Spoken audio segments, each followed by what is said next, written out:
وەختتان وەخێر خەڵکە کوردەوار و میدوارم لە هەرکوێ هەن ساق و سەلامەت بن.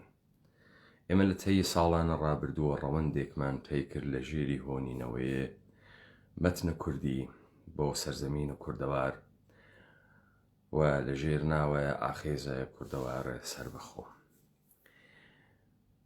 من باسم کرد کە متەفەکرێکی چەپی نێۆمارکسیستیە فەڕەنسەوی وەختێ بەڕەسی ئینقلاباتی یەکرد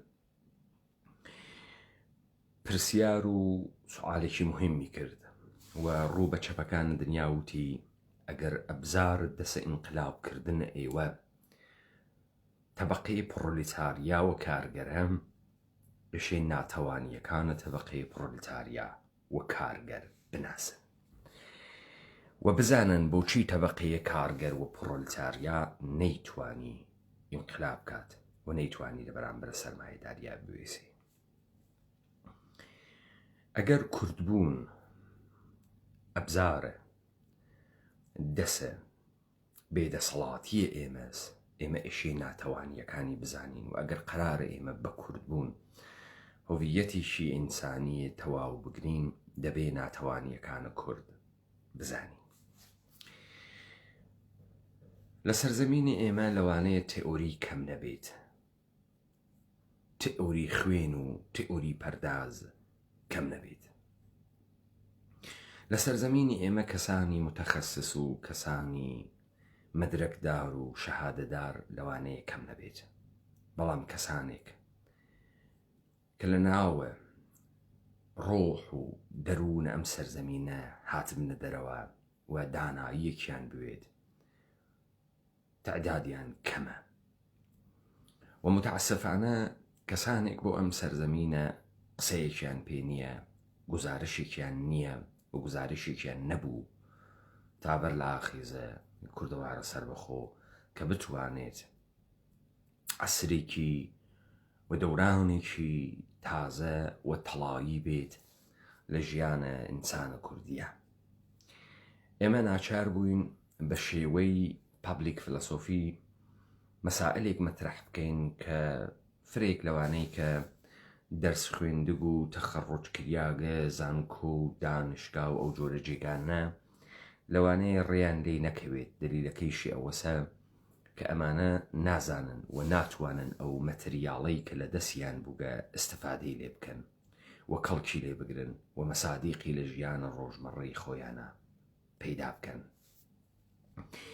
هەر بۆیە لە ناو جامعەی ئێمە کادر و ئینسانە تەوانمەند و ئینسانە مبارز و ئینسانە ئاگاه بە ئومور و ڕەجولە سیاسی و کەسایەتیە تێگەییگە ئەمڕۆژی دروست نەبووگە.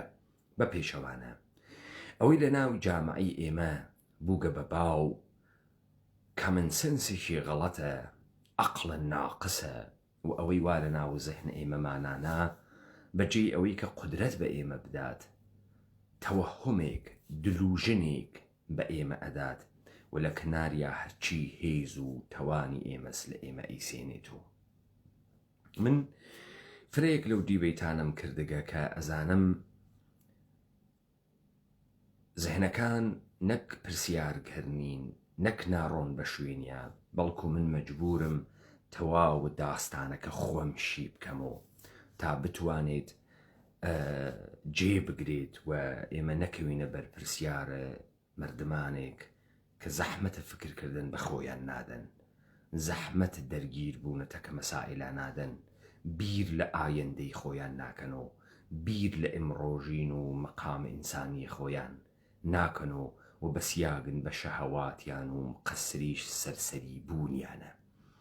سەرسەری بوون شتێکی فرەخراوە کە تۆ پێ دوایە لە گێژەڵوو کە زندگی ئەمڕۆژیا کە قەرارت گرتگە و ئەم گەردەلوو لە ئەدبات و ئینگاری وایتە سەر دەریاچەی یەخا و دەرەچیت و یەخەکەی ژێرە پێ ترەک هەڵەگرێت و تۆ هەر هەڕاکەی و هەر هەڕاکەی و هەر هەڕاکەی ئاوڕێک نادەیت و ناوێسیت لایەک ناکەیتەوە تەعەمموقێک ناکەی بیرێک ناکەیتەوە و نایژی ئەم گشتە هەڕاکردنەی منە سەمەرەکەی ئەبێ بچی،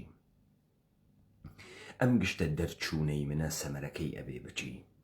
من کێم و من چیم گەرەکە لەم دنیایە کە تیا زەندگی ئەەکەم من چه میراتێکم بۆ بەجێ ماگە و ئێشەی چی ئەدامە بدەم و ئێشەی بەکوێ بگەێنم. متعسفانە ئەمانە اتفاق ناکەوێت لە سەرزەمینە ئێمە.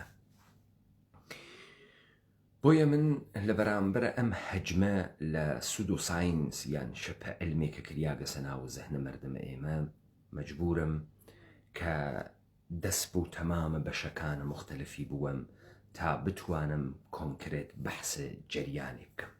من ئەمشەو گەرەکمە شەرحێک بدەم بەردەی بەیتهای متەئەخرە چەند ڕۆژە گوزەشتە کە ئەتوانێت جێگەی سوئالە عەمیق بێت.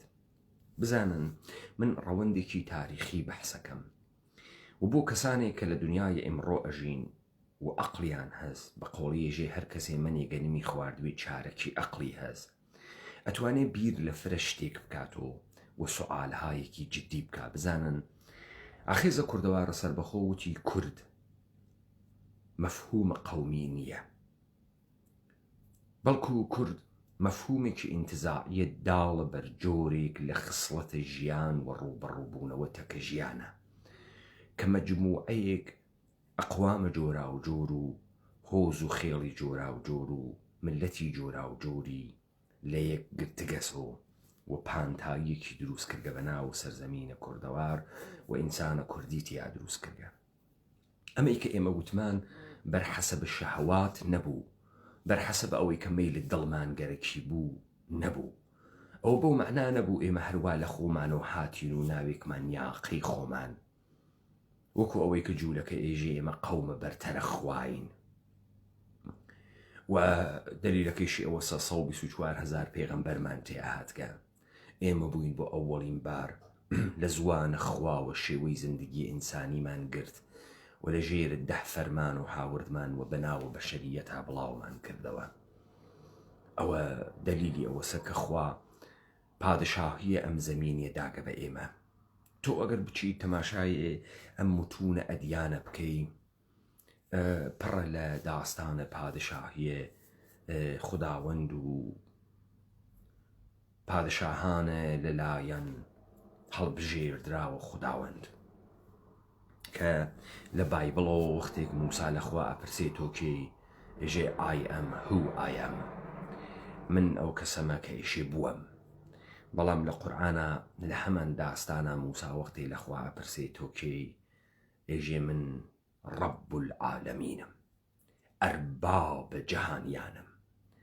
پس خوا لە قورئانە مەلەک الملوکە، خوا لە قورئانە ڕەب الئەربابە، خوا لە قورئانە بەگ نییە، خوا لە قورئانە لۆرد نییە، خوا لە قورئانە نخست وەزیر نییە، سەدرە ئەعەزەم نییە، خوا لە قورئانە ئیمپراتور نییە، خوا لە قورئانە مەلەک الملوکە، پادشاس. پرێزیدنتیش نییە، ڕئیس جمهوریش نییە، چون هیچ کام لەمانە نەهات کە تاخوا بێژێ من پرێزیدنتەکانم، ڕئیس جمهورە ڕئیس جمهورەکانم. وەختی ئێمە بەمە تێ ئەپەڕین ئەگەینە داستانێک ئێمە مەترەحمان کرد و گوتمان کە ئێمە تەبقە گزارشاتە تاریخی کە لە ئێمە بەحسیەکەن و بە ئێمە ئێژن قەوم و ناگەهان ئێمە زانیکمانە قەومین. هیچ وەخت لە توولە تاریخا ئێمە واحدێکی قەومیمان بە ناوی کوردستان نەبووگە و هیچ کەسیش ناتوانێت تەوزیح بدات ئەگەر واحدێکی قەومی بە ناوی کوردستان ناونریاگە عاملە ئینسجامە ئەم ناونیانە چییە؟ بزانن ئەمەی کە جوولەکەکان گەرەکیانە کورد بکەنە گورد یا بیکەن بە شوان کارە یا بیکەن بە شوان، ئەمە بوابێت پانتایی کوڕی زەمین ئەوەی شوان بووە کووردە. تەواو پێغەمبەرەکان ئەگرێتەوە، شوانەکان ئوسترالیا ئەگرێتەوە، شوانەکانە ئەمریکا ئەگرێتەوە و ئەمیش هەمان پیشەز شێوەی زندگیکردنە خسڵەتە، بەڵام ئەوان گرێکیانە بێژن شوانیە. چ شتێ عاملە ئینسجام بووگە کە بە منتەقەی وتکیانە کورد و کوردستان هیچ دەلیلێکی بۆ نایێرنەوە، فقط لە ناو دەستگاه حکوومەتیە سەلاجقە ئشارە ئەکەن کە منتەقەیەک ناوی کوردستانە لە زمانە سوڵتان سەنجەرە و ئەم کوردستانە هیچ وەخت یەک نەوگە يعني يك واحد مستقل سياسي نوغا كبيجي هوفيتي للريغي و سياسته قرتقا وحكومة داري وقرتقا حج وقت ديني كي مشتركين بوغا وكو أديان إبراهيمية مشتركي كلا فيما بين أمانة بيتا كتوبيجي أمانة فرق كانت كدية إذا ديقرانا وأم دين بوغا بهوفية فرق داريان حج كاميان زوانة مشتركيان وزواني كان نية ك تواو شكل يكتريبي وعين يكتريبي وزواني شيك دسوي تاتو بقرابيجي كردستان مثلا لوربيتو كرد أما تالشيو أما بلوج نبيتو كرد تو حج دليلي كدنية بو أمانة بعد أم داستانا قومي إتنيشي كتيري كيبرو أبينيت ادعاك نيجن توبو جتو دو لكاتا شرچ والدرانا دي تو حج وخ يك نوغي چون لخوتو أبيتو دو تو يك نوغي تابويتو دو وحج كسيكيش لتولا أم تاريخ 500 صالة تلاشي نكرغا أم يكا كنوغا بوغسو دو استبيكاتو يك دوبارا أم تلاشا تيتا كوي امتدادا أما تيتا أوائل قرن بيستون أواخر قرن 19 لبريكا يك اتفاقا كويا إيما دواي جنگ جهاني أول أوينو چوار إما حج وخ يك نوغين تحت ناو قومي إتنيكي يسري پێشنهاد بە ئێمە ئەکرێ کە گویا ئێمە گەرەکمانە چوار بکەینەوە یەک ئەم یەکەوە هیچ وەخت لە توو لە تاریخی جوولەکان نەوگە ئەمە ئەو گزارشە قەومی ئیتنیکیەسە کە لە ئێمە دریاگە و من ئالەگرا داخوازیەکانە شێخ مەحموودە حەفیدم دانیاگە کە ئەفەندی شێخ مەحموود داوای کردگە لە معلوم نییە کی معلوم نییە کی لە کی داوای کردگە دەوڵەتە عێراقی موجود نییە لە بریتانیای کەبیر داخۆزیەکانە کورد دامەزراندنە دەوڵەتێکی کوردی لە زاخۆوە تا پشتی خانەقەی شێ مەحموود بۆ لە دیاربەکر و نەوێت تا لە ڕۆسان لە زاخۆوە خیلی مهمە مەها دامەزراندنی دەوڵەتێکی کوردی لە زاخۆوە تا پشتی خانەقەی و هیچ عەرەبێکی نە عەسکەری و نە مەدەنی لەم شوێنە نەمێنێت داخوازی دووەم ئەم ناوچەیە لە قەوسە کوردستان لە ژێر چاودێری بریتانیا بێت تاکو لە قەوسە کۆمەڵی ئەقوام بڕیارێکی لەسەر دەرەکە ئەو وەختە سازمانە ملل متحد نەوگە یانێ چی پێژن ئەمم المتحدە نەبووگە ظاهرەن شتێک بووگە پێیان کە ئوسوەة الملل یا ئوسوەة الأقوام هەرچی خۆ ئەم شۆڕشەی ئاغای شێخ مەحموودە کە چوار داواکاری واتیە ئەوانەی بەهۆی شۆڕشی بەرگیری سەراوە 6 ئەیلول گیراون و دوور خراونەتەوە بەرەڵا بکرین چوار هەر ئەفسەر و فەرمانبەرێکی کورد هەیە لە عەرەبستانە بنێدرێتەوە بۆ کوردستان تەواو شۆڕشە ئاغایێ شێ مەحموود خولاسە ئەوێت و لەم چوار خواستە بزانن ئێمە ئەتوانین بێژین لەگرا لەفزە دەوڵەتی هاوردگە بەڵام ئاغای شێخ مەحموود پانتایی ئەم دەوڵەتەی فرە کورد کردگە لە زاخۆوە گرتگیسی تا خانەقەی یعنی واحدە سیاسیە عێراق تازە لە دایک بووگە بریتانیا ساختەی بەو بەشە کە خریاگەسە سەرە ئەم نەخشە بە عنوانە دەوڵەتگەرەکە دەی بە من ناوێژرێت دەوڵەتە کوردی چون ئەگەر ماغا داوای دەوڵەتە کوردی بکردایە فرەجێگەرهایەکی تر بە سوورەتە قەومی دەوڵەتە کوردی بوو جخاکە کوردەوار بوو کە بەشەیە بۆیەوە دەوڵەتە کوردی ئەمە سوعالی گەورەتر ئەمەسە ئاغای شێخ مەحموود ئەم داواکاریە ئاراستەی کێ ئەکا بریتانیا دەی چۆن ئەم شۆڕشی کردگە بەر عەلەیهە بریتانیا و لەگەڵە بریتانیا شەڕەکە لێو دواگەرەکێتی بڕواتە ژێرە قیومیەتە بریتانیا تا شۆرای ئەقوام تەکلیفی مشەخەسەکە و بڕیاری لەسەرەدا ئەزانی سوعالە گەورەوا لەکوێیە؟ سوعالە گەورەوا لە ئەمە شێخ مەحموود و حرەکەتەکەی دروست کریاگە یا هەڵقۆڵیاگە؟ ئەمە نوکتەیەکی فرە مهمە.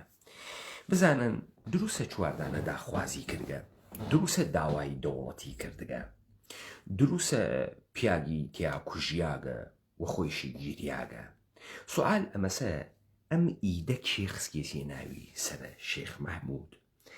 ئەم داخوازیانە لەلایەنە کێ دیکتەکریاگە بە شێخ مەحموود؟ و چەندێک ئەم قسانە پێی ئێژن ڕەوەندە مبارزاتە دەسەڵات خوازیە ئینسانە کوردی؟ ئایا ئەمانە خودە بریتانیا دروستی کردگەن؟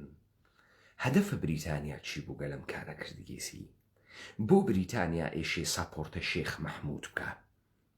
بۆچی ئێشی خۆی تاریخی بۆ دروست بکە؟ بۆچی ئێشی خۆی لەگەڵی شەڕ بکە خودە شێخ مەحمودیش بێتەوە باوەشی داوا بکە من ئەم گشتە شەڕمەک بۆیە کرد کە بێمەوە ژێرە قیومیەتە تۆ؟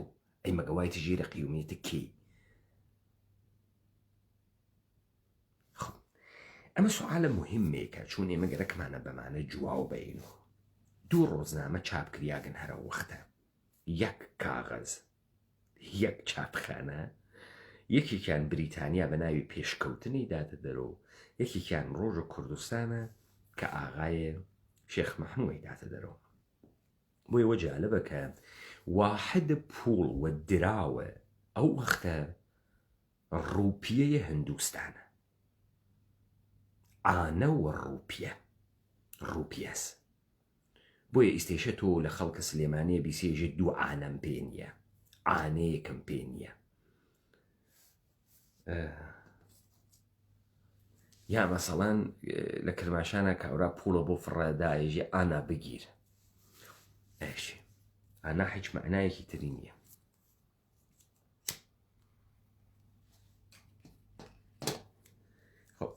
بەس من وتم ئەوەی کە ئێمە تعریفمان لە کورد کردو دلیلی ئەوە نەبوو حەزمان پێە کرد، دلیلی هەستکەیستە من دەرایلەکەی ئێرادەم. بزانن ئێوە ئیشێ بزانن هەر دیگەریەک هەر ئەوی ترێک ئیستا ئەوی تر جیهانبینیە، ئەوی تر دینە، ئەوی تر ئیدئۆلۆژیە، ئەوی تر مەجموعەیە ئینسانهای ترێکن وەختی گەرەکیانە بێن و ئینسانەکانی تر و سەرزەمینەکانی تر بگرن و کۆنترۆڵی بکەن پێویستیان بە کەرەستەی مادی هەست. بزانن ئەوەی کە من لە ماڵە خۆمە چۆن ماڵە خۆم ڕێک ئەخەم فەرقە کاتەکە ئەوەی کە یەکێک بێت من ڕێک بخا لە ماڵە خۆمە. ئیسە داستانەکەتان بۆ بەحسەکە بزانن ئەگەر منە کورد خۆمم ڕێخستوێت خۆمم ڕێخستوێت و ئەم ڕێخستنی منە سەرکێشی و شمشێرکێشی نەبوو بێت، دانەیە گەردەن کەش نەهات بێت، ما بەقیێ خەسان دەبێت و فەتحی کردبن کە پێویستی هەبێ بە سپای گەورە، پێویستی هەبێ بە ئەبزاری مادی، بەڵکو و دانانە ئەم حکوومەتە لە دەرەنجامە ئیجماعێک و مشارەکەتێکی ئەزیم و بەشداربوونیشی ئەزیمی خەڵکیم کوردەوارەی تیا بووگە، ئەوجار تۆ احتیاجت بە کەرەستەی مادی عەجیب و غەریب نییە. بەڵام کێ پێویستی بە کەرەستەی مادی عەجیب و غەریبە؟ ئەوەی کە ئەوی ترە و تێت بەسەر تۆوە حکوومەت بکە، ئەو پێویستی بە کەرەستەی مادیە. ئەو احتیاجی هەست کە بۆ ئەمەی کە ئەم زۆرەی بدا بە ملتووە بە عینوانە غەریبەیەک، بە عینوانە دینێکی غەریب، بە عینوانی شێوەیەک لە ژیانی غەریبە، پێویستی هەست کە کەرەستەی بوێت، ئەبزاری بوێت، ئەبزارە مادی و ئینزمامی بوێت. ئەگەر لەمە بە وازەهی تێگەین ئەو جارتینە سەر سوالەکان وا ئێمە کردمە. بزانن لەم سەرزەمینە ئێمە هیچ ئاسەوارێک داڵێ بەر ئەوەی کە گەردەن کەشێک زۆردارێک چ لە ژێرە ناوە جیهانگوشایی جیهانگیری و بە کۆیلەکردنە ئێمە بۆ ئەوەی کە خەیر و بەرەکەت و سەمەرە و پوڵ و هێزمان بخوات نە ئەوەی کە بە شێوەی ئیدئۆلۆژیەک ورودی کردبێت و بیستیوێتی ئەم ئیدئۆلۆژیە بسەپێنێ بە سەرمانە ئەبزارە مادیەکانی مەوجود نییەن، ئاسەوارەکانیشی مەوجود نییەن. بزانن هەر کەسێک کە گەرەکی بێت بەسەر کۆمەلگایەکە حکوومەت بکات دەبێ خەیر و بەرەکەتێ لەم کۆمەلگا نسیبی بێت، دەبێ شتێک دەسیکەوێت، دەبێت دەرامەدێ پوڵێکی دەستکەوێت. بۆ ئەمە دام و دەستگای گەرەکە. بزانە تۆ ئەگەر تیکێ زەمینە پێبەن تەراکتۆرێکە نەوێت، 2 کیلۆ تۆت نەوێت، 2 تۆن تۆت نەوێ بۆخشن، ناتوانی زەمینەکە بکێڵی بە چه کەڵخەخوا. تۆ گامێشێک و هێشێکە نەوێ ناتوانی بیکێڵیت و زەراعەتی تیا بکەی تا گەنمی لێ دەربێری و بیکەی بە ئارد و ئاردەکە بکەی بە نان و نانەکە بخۆی، بە هیچ کەڵکێکە نایە. تۆ وەختی سەرزەمینێ فەتحەکەی ئێشێ مردمانی ئەم سەرزەمینە بۆ تۆ کار بکەن و لە کاری ئەوانە و لە دەسڕەنجی ئەوانە تۆ ماڵیات جەزیە بسێنی تا دەستگای حکوومەتیت بڕواتە بەرەوە. ئەمە بۆ سەڵاتین و فاتحەکانە. بزانن من مثالێکم هاوردۆ لە دیبەیتەکانە تەرما، مثالە شەڕە ناپلئۆن بۆناپارت و تەزارە ڕووسیەم هاوردۆ. ناپلئۆن بۆناپارت وەختی حملەی کردە ڕووسیە، ژەنەراڵ کۆرتۆزۆف ڕئیسە سەتادە کل لە ئەرتەشە ڕووسیەیە تەزاری شارە موسکۆی بۆ چۆڵ کرد، پایتەختە ڕووسیەی بۆ چۆڵ کرد، نەفەری دیانەمە، حەجی دیانەمە.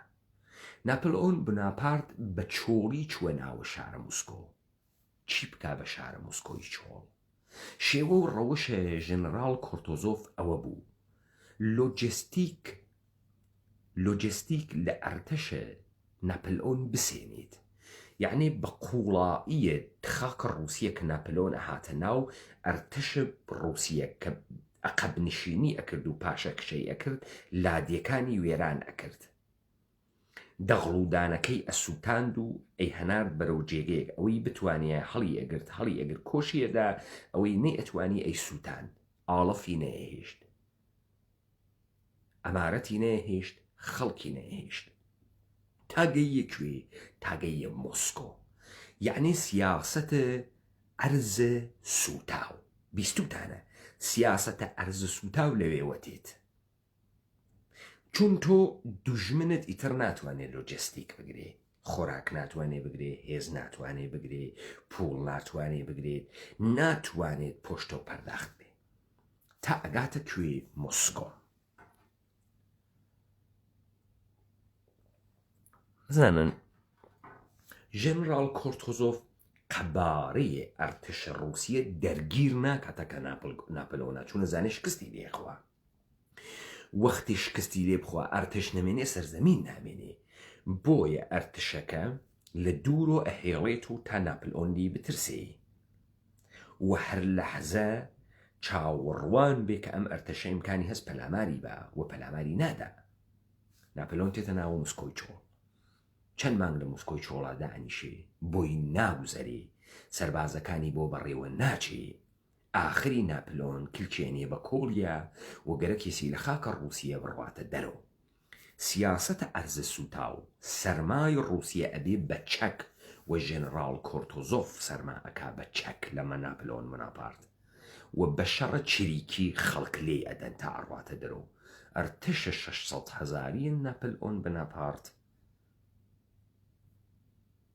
200,000 لێ نامێنێتەوە، بێ ئەوەی ئەرتەشە ڕووسیە بە سوورەتە جددی دەرگیر بێتەکیە.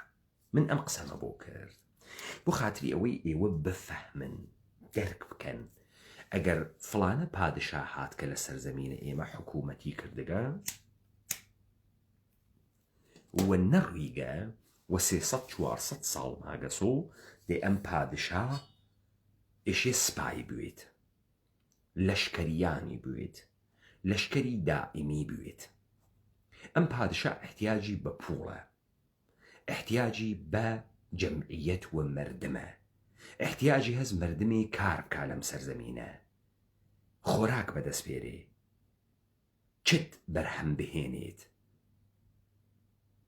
شمشێر دروستکە، تەور دروستکە، پاچ و بێڵ دروستکە، بازاڕی بوێت، خەڵک بتوانێت لە ناوی بازاڕەکانە شتەکانی بگۆڕێتەوە بیفرۆشێت، لەم بازاڕە پارە پەیدا بوێت، احتیاجی هەست ئەم شارانە بڕێ پوڵداری تیاوێت، تاجرە پوڵدار، تەبەقەی ئەشرافە پوڵدار، تەبەقەی ئاریستۆکراتی بوێت.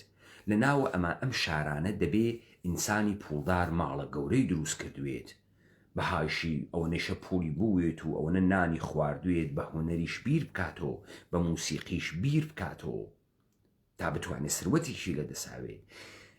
ئەم پادشا کە ئەساسی مەشروعیەتی لە هەرچی ئەگرێت، لە دین ئەیگرێت، ئەگەر لە دین ئەیگرێت ئێشێ لە ناوی ئەو شارە کە حکوومەتەکە گەورەترین پێگەی دینی دابنێت کە نیشانەی مەشروعیەتەوە خەڵکەکەی بۆ کۆنتڕۆڵەکە.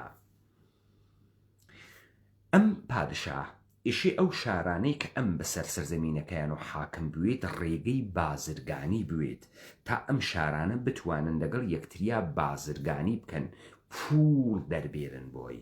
بزانن ئەمانە ئێژن ڕێگەی ئەورێشم، یعنی سیلک ڕۆد، ڕێگەی کۆنترین ڕێگەی بازرگانی جیهان لە چینەوە تا ئەوروپا. لە ناو دڵە ئێمە تێئەپەڕێ، دەی درۆ ئەکەن بۆ خاتری ئەوەی کە ئاسەواری هیچ کاروان سەرایەک کە کاروانێ بە 200 حشترۆتەیە تێپەڕێکە لە چینەوە هات بێت. ئێستا ئەگەر لە چینی شۆ نەهات بێت تیکەتی کە مەسڵ بێتە خاڕازم، لە خاڕازم سەمەرقەند، لە سەمەرقەند بێتە نەیشابور، لە نەیشابور بێتە. ئەمە ئێشێ بە فاسڵەی هەر 40 کیلومتر 30 کیلومتر ئێشێ کاروانسەرایەکی دروست حساوی دانەریاوێت، لەم کاروانسەرا ئاڵف بەنە حشتەکان، نان بەنە کاروانیەکان تا بتوانێ ئەم بازرگانیە سوورەت بگرێ. ئەنا ئیمکانی نییە ئەتۆ بە مشتی کالا و پارچە و هەورێشم و بیتە ناوە دڵە ئەم بیاوانە و بێ ئەوەی خۆراکە بێ. براکەم تۆ هەر ئیمڕۆ کە قەڕنە 21ەمە لە سنێبانی هەڵەسی بڕۆی بۆ بەغا 200 دانە ڕستورانی ناوڕێواتیە، تۆ ئەڕۆیتە مستەرا و تۆ ئەڕۆی نانە خۆی، تۆ ئەلادەی نوێژ ئەەکەی، تۆ لادەی دەسە پلە ئەشۆری، تۆ لادەی تۆزێ پشوو ئەدەی ئەحەسیت و ئەبراکەم خۆ کاورا لە چینۆ نەکەوت کەسە ڕێ سەرکوت بەم شاخ و داخە چنگی پیابا حتا ئەوروپا.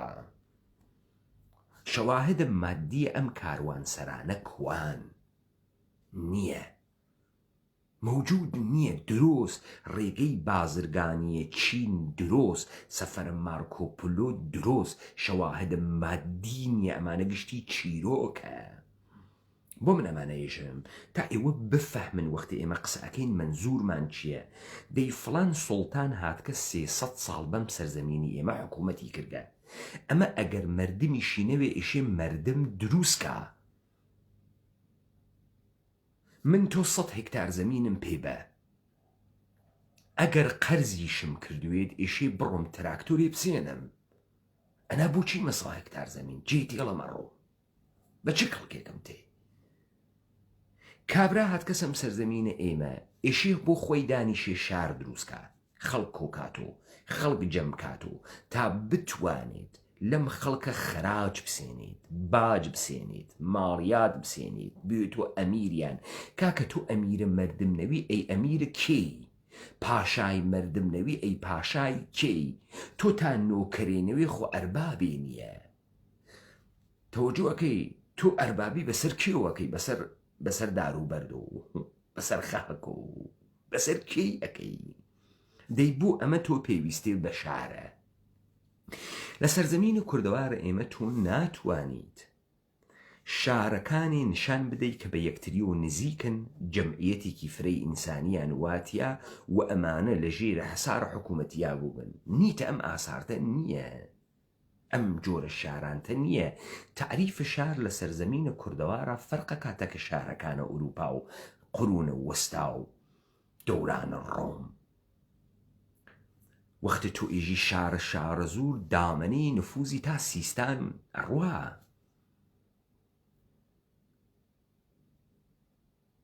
شێوەی ژیان و تولید لە سەرزەمین و کوردەوارە کولەن فەرقە کاتە ئەوروپا. ئەو شارانەی کە لە ئەوروپا دروسەکرێن لە ناوە قەلاع دروسەکرێن، دیوار کێشیاگەوە دەوریانە. ئەم شارە تازە سازانەی 200-300 ساڵە ئەخیرە سەرزەمینی ئێمە مەسەڵەن تاران 7 دەروازەی بووگە. بڕۆن تماشای 7 دەروازە 12 دەروازە ئەم شارانە بکەن، دەی ئەم دەروازانە ئێشێ وە دیوار چەسپیاونەوەقی یەکتری و کەس لەم دیوارە نەتوانێ بێتە ناو. ئێوە لە فیلمەکانە خۆ دیکتانە ئەنا بۆچی تۆ دەروازە بۆ شار دروزەکەی؟ بۆ خاتری ئەوەی ئەمە دیوار کێشیاگە وەکو ماڵێک دا ئەخرێت لەبەر ئەوەی کە هجوومی پێ نەکەن، دوژمن هجوومی پێ نەکە، دز و جەردە هجوومی پێ نەکە، نگابانی هەست، ئەسئەسی هەست، برج و بارووی هەست، دەی تۆ ئاساری یەک دیوارە ئاوا لە سەرزەمینە ئێمە نادۆزی تۆ. بزانن دۆزینەوەی مزگەوتی کۆشکی دانی دوان دەدانە نیشان لە ئیمپراتوریەت نییە ها، ئیمپراتوریەت شۆخی نییە. تو بەحسە ئیمپراتوریەت ئەەکەی وە گوڵێ بەهار نایە عەزیزم، تو بەحسە دەستگاهێکی منسەجم ئەەکەی. وەختێ تو شارێکە نییە کە ئەم شارە حەمامی بوێت، مزگەوتی بوێت، موسەلایی بوێت. من وەختی ئێژم مزگەوت منزورم ئۆتاقی نییە ها، تو حساوکەم شارێکیشی 30-40 نەفەر خەڵکی تیاوێ، دەی تۆ ئەم مەردمت موسڵمان کردگە ئێشێ مزگەوتێکی وەشکۆ دروستکە. ئێوە مەگەر ناوێنن جمهوری ئیسلامی موسەلای تاران دروسەکە لەبەرەوەی عەزەمەتە حکوومەتە شیعە مەسەڵەن نیشان بدات. یا سەدام حوسێن وا خەریک بۆ مزگەوتەکەی بەغای دروسە کرد. تۆ ئێشێ نیشان بدەی ئەم شارە لە ژێر ئەم ئیمپراتوریەتە قودرەتمەندە پوڵدارە بەهێزە، تۆ یەکسری ئەم پوڵە لە یەکسری شتا نیشانەدا، ئەم قودرەتە لە یەکسری شتا نیشانەدات. تۆ هاتکی بەسرە ئیدێ مردم و سوار بووگی کەڵەگایی یەکەی وە ملیانە، دەیشێمە دەریخەی جۆری دەریخەی، بە کۆشکەکە تۆ دەریخەی، بە سەربازەکان تۆ دەریخەی. بابە ئێوە لەبەر چاوتانە مەسعود بارزانی کاورایەکی تێ هەڵدریاگە بەسەر مەحافزەیەک و خەریکە حکوومەتەکە. مەسعود بارزانی 2000 پاسەوانی هەست، 20,000 پاسەوانی هەست. مەسعود بارزانی لەسەرێ ڕەش و مەسیف سەلاحەدین تۆ نایوێنیت. ماڵی هەست، کۆشکی بۆ خۆی دانیاگە چووگە سەرەوە بۆ خۆی دانیشتگە، سەیارەی دەرعی هەست، ئەڕواتە ڕێ بۆ سلێمانی 2000 نیروی زیێرەڤانی تەکە خۆیاوە. یعنی تو ئێژی پادشاه پڕتمتوراقە ساسانی ئەوەنەی مەسە قەشەنگەی بارزانی لێ نەهاتگە. ئیتر ئەمە ئەوێنن بە بەرچاوە خۆتانەوە. حکوومەتە حەلیم بە پوڵە عەرەبستانە سعودی و ئێران و خوای و تورکیە و دەستیان کردگە بڕۆن سەرزەمینە کوردەوارە داگیرکریاگە لای کۆرپۆریشنە عێراقیان بە مزگەوت دووری گەسۆ، مزگەوت مۆڵ، مزگەوت مۆڵ، مزگەوت مۆڵ. ئەمە نیشانەدا بنەماڵەی بارزانی و تاڵەبانی 30 ساڵە خەریکن چیەکەن بە مۆڵ و مزگەوت و ئەزانی. شارێکی بچووکی وەکو هەڵەبجە 7 مزگەوتی واتیە. هەولێر ئەسە معلوم نییە گراکویس قوشبن و قوشبن مزگەوتێکی واتیە. سوال ئەم مەردمە دینداری هەولێرە 200 ساڵە پێش چەند مزگەوتیان بوو؟ چۆن ئەم خەلیفەیە موسڵمانانە مزگەوتی بۆ ئەم هەولێریانە دروست نەکرد و کنیشانەی قودرەت و عەزەمەتیان بۆ دروستی نەکردو؟ بەس بفەهمن تۆ نیرویەکی خارجیت. وەختی نیرویەکی خارجیت مردمە گەرەکە شار گەرەکە شار ئێشێ حەمامی بوێ، پارکی بوێ، جێگەی تەفریحی بوێ، شار ئێشێمانی بوێت، دوکانی بوێ، بازاڕی بوێ، تۆ ڕێگە و بانە گەرەکە، کاروان سەرا گەرەکە، تۆ پوڵە گەرەکە، سکەت گەرەکە، تۆ ئەمانتە گەرەکە عەزیزم.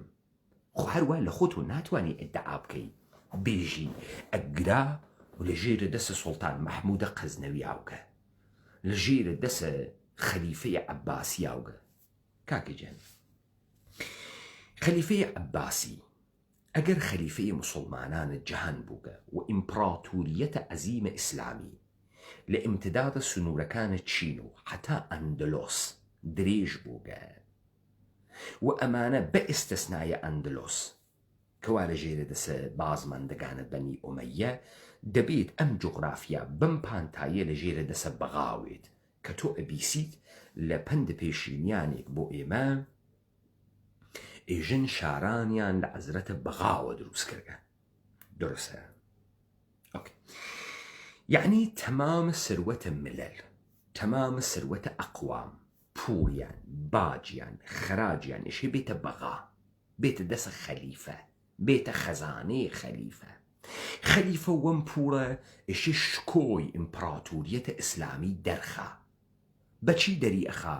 بە معماری دەری ئەخا، بە شارسازی دەری ئەخا، بەوە دەری ئەخا، بە سپا و لەشکریەکانی دەری ئەخا، بە چەک و ئەبزارەکانی دەری ئەخا. دەری ئەخا بزانە ئێستا دەوڵەتە ئێرانی گەرێکی شکۆی خۆی نیشان بە ئەرتەش تێرێتە ناوی خیابان ڕژە ئەچن، چەک و ئەسڵحە نیشانەدا دروستی کردگە. وانییە مەگەر ئەمە لە توور تاریخە وا بووگە، وا بووگە. بعد ئەم خەلیفە خەلیفەی مسلمانانە، ئێمەش کوردین، دینمان دینێکی تروگە. ئەم عەرەبانە حملەیان کردگە بە شمشێر، ئێمەیان کردگەسە مسلمان، خۆ بە تەبشیر نەوگین، بە دەعوەیش نەوگین، ئەوە نەوگە حەزی پێ بکەین. ئەوە نیە ئێژن شەڕق قادسیەمان کردگە و نەهاوەنمان کردگە و جەلەولامان کردگە، دە ئێمە شکەسمان خوارگە، پیاگەکانمان کوژیاگن، ژنەکانمان گیریاگن بە کەنیزی، تەعەدا و تەجاوزیشمان بێگریاگە.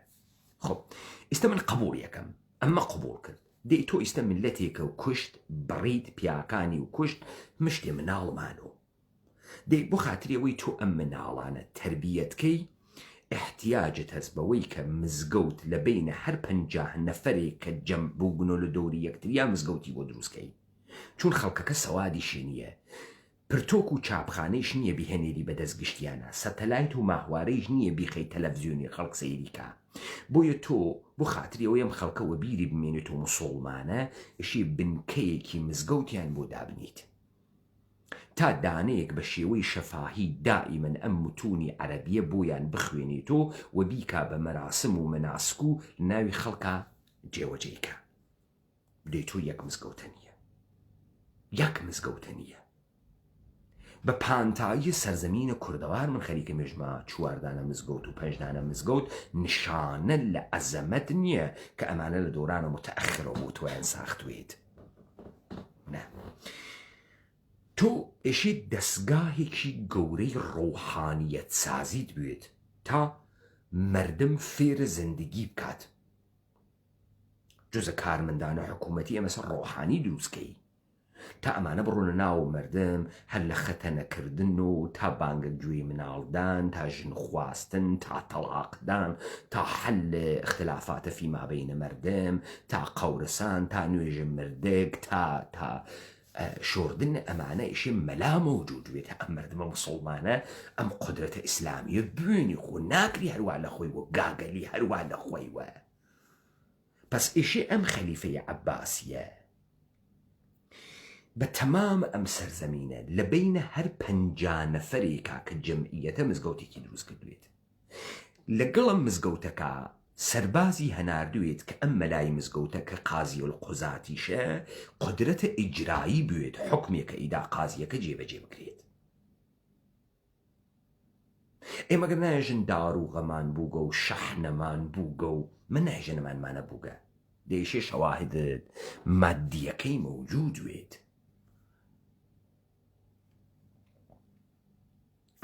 ئەم ئیمپراتوریەتە پڕتۆمتراق ئیسلامیە ئشتی دەرکەوێ خۆ هەروانیە لە خۆی وە.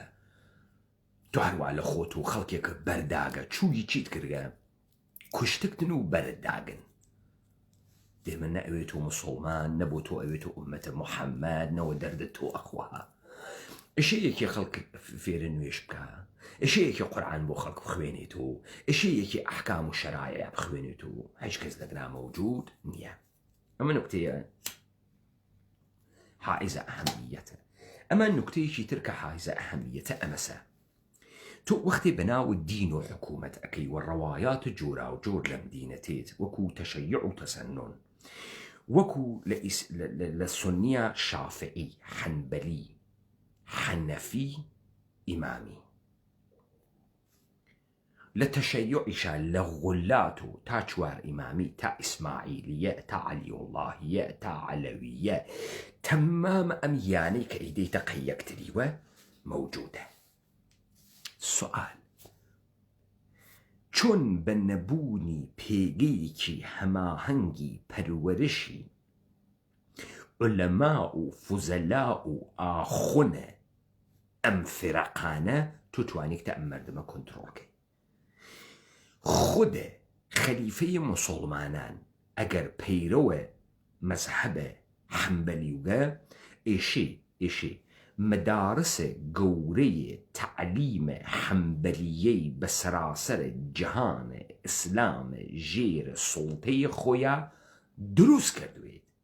خۆ خاڵەتیەکە و لالۆ بخۆ نییە هەرکە لەولاوە بخۆی هەڵسێتەوە دەیتۆ لە ناو ئەم سەرزەمینە موعتەزلەت هەز ئەشاعیرەت هەز ئیسماعیلیەت هەز بابیەت بابی گیان تۆ یەک مەرکەزە فەرماندەهیە ئیسلامی نییە.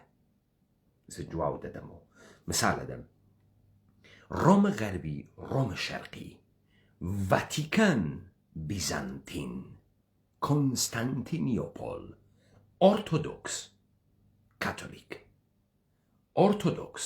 کاتۆلیک دوو مەرکەزە فەرماندەهی ئۆرتۆدۆکس و کاتۆلیک. ئەمە مەوجود نییە تاکەی مەوجود نییە تا زەمانە دروستکردنە سەفەویە و عوسمانیە دقیقاً کاتۆلیک ئۆرتۆدۆکس دروست ئەوێت لەم زەمانە دروست ئەوێت کەیە 500 ساڵە پێشە. کێ دروستی ئەکا بزانن لەم شیعەیە سەفەویە کە ئەمانە ئیدعاکەن دروست کریاگە نە کۆشکێ بەجێماگە نە موسەلایەک بەجێماگە نە حوسەینیەیەک بەجێماگە بەجێ نەماگە تا نیشانە لەم قودرەتە پڕتومتوراقە ئیمپراتوریەتە سەفەویە بە. لە عوسمانیشە مشتێ مزگەوتیان دروست کردە سەوارە بەر کلیسای ئۆرتۆدۆکس. بعد ئەز ئەمەی کە عوسمانیە بەوجود تێت مەرکەزە ئۆرتۆدۆکسانە جیهان ئەڕواتە ڕووسیە. نەمایەندەیشی پەترە کەبیرە کاترینە کەبیرە ئەسەن ڕووسیە بە نەمایەندگی ئۆرتۆدۆکس گەورە ئەوێ دروست ئەوێ.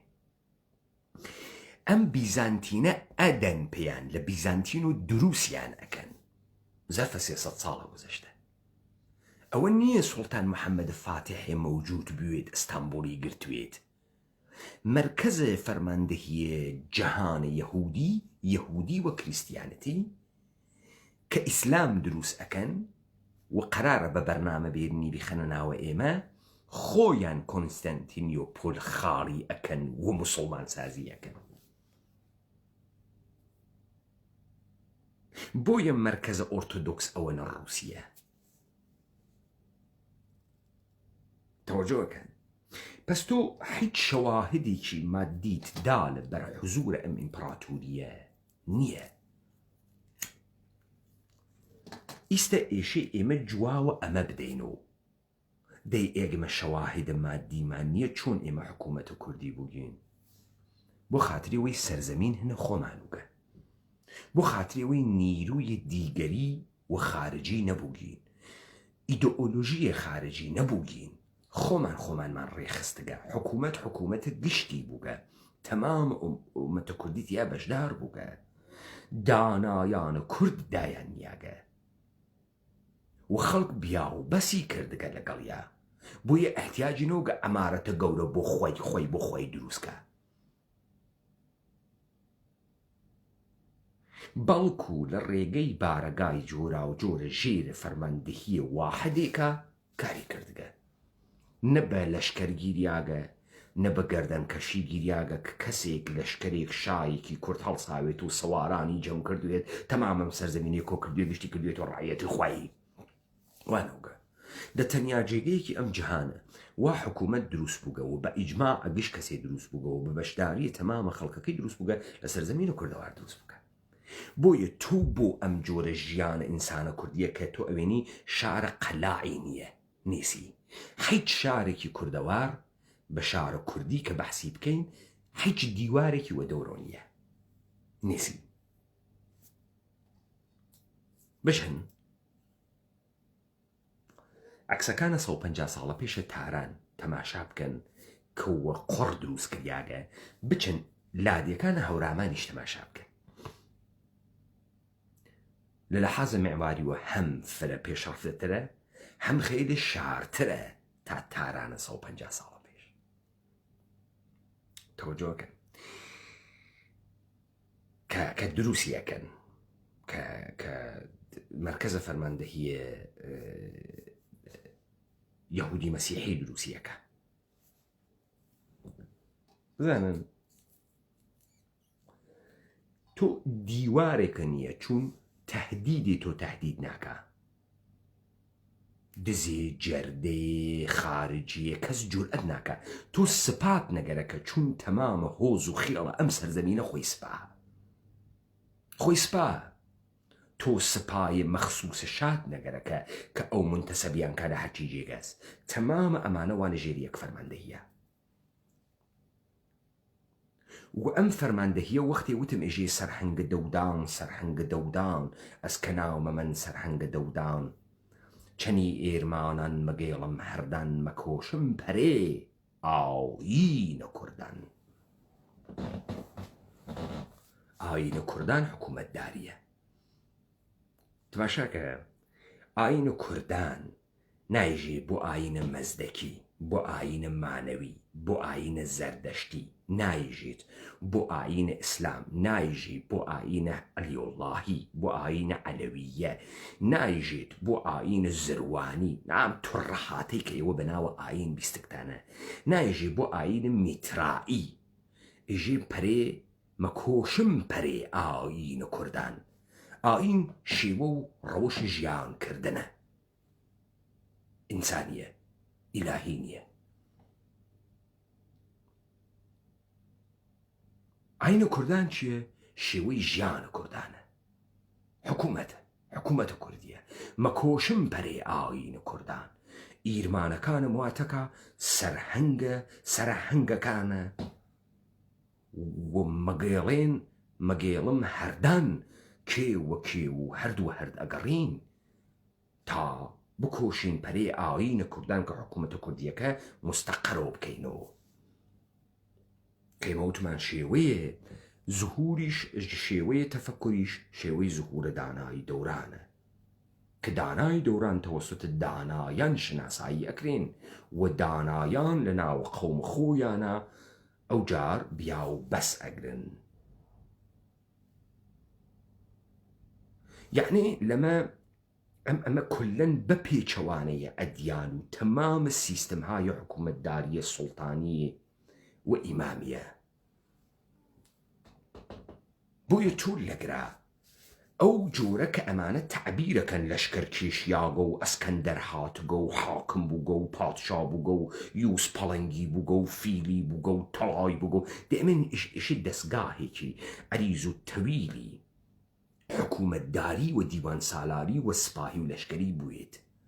پێڵی گەرەکە سەربازخانەی گەرەکە ئەسلحەی گەرەکە ئاسنگەری گەرەکە شاری گەرەکە حەمامی گەرەکە پۆڵی گەرەکە تەمامی ئەمانەی گەرەکە معماری گەرەکە نیەسی حتا تۆ ئەوێنی ئیدعایە کە خەلیفەی موسڵمین لەم بەغاکە بە میلیاردها سکەی تەڵایشی بوێت ئەم خەلیفەی موسڵمینە دانانیشێت مردمەکان شکڵ بدات لە ناوی شارهایە کە بتوانێت کۆنتڕۆڵیان کە کە مزگەوتیان بۆ دروستکە و خەڵکوە دەور مزگەوتەکە کۆبیێت و کۆنتڕۆڵیان کە ئەمە مەوجود نییە تاکەی تا زەرفە 300 ساڵە ڕابردوو. چه اتفاقی لە 300 ساڵە ڕابردووەکەوێ ئەم ڕەوەندەی کە منێژم اتفاقەکەوێ و ئێوە بە چاوە خۆتانەی بێنن. لە 300 ساڵە ڕابردوو ئەم داستانە اتفاقەکەوێ کە من سوعالم کرد کوا نەبوو ناگەهەن پەیدا ئەبێت لە پڕێک و پەیدا ئەبێت.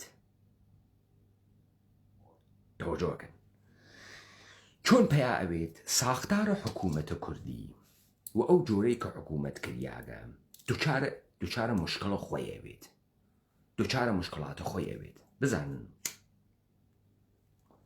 ئەم ساختارە حکوومەتە کوردیە کە لە ڕێگەی بارەگای جۆرا و جۆر و ئیدارە کریاگە لەژێرە فەرماندەهیە بارەگاهە شاهیە هەر کام لەم بارەگانە حەک ئەکرێن و تەغییرە ماهیەت ئەدەن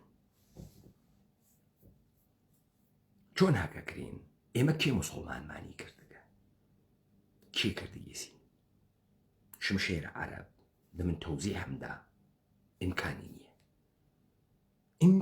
نییە ئەوەڵەن پەراکەندگی جەمعیەتی ئێمە بسیار وەسیعە دووەمەن گشتی شەڕکەروبە سەوەمەن هیچ سوودێکی نۆگە تۆ نەیە ئەم مەردمە نەگری شار دروست نەکەی تا بتوانی بیچەوسێنی تۆ نەتکردەگە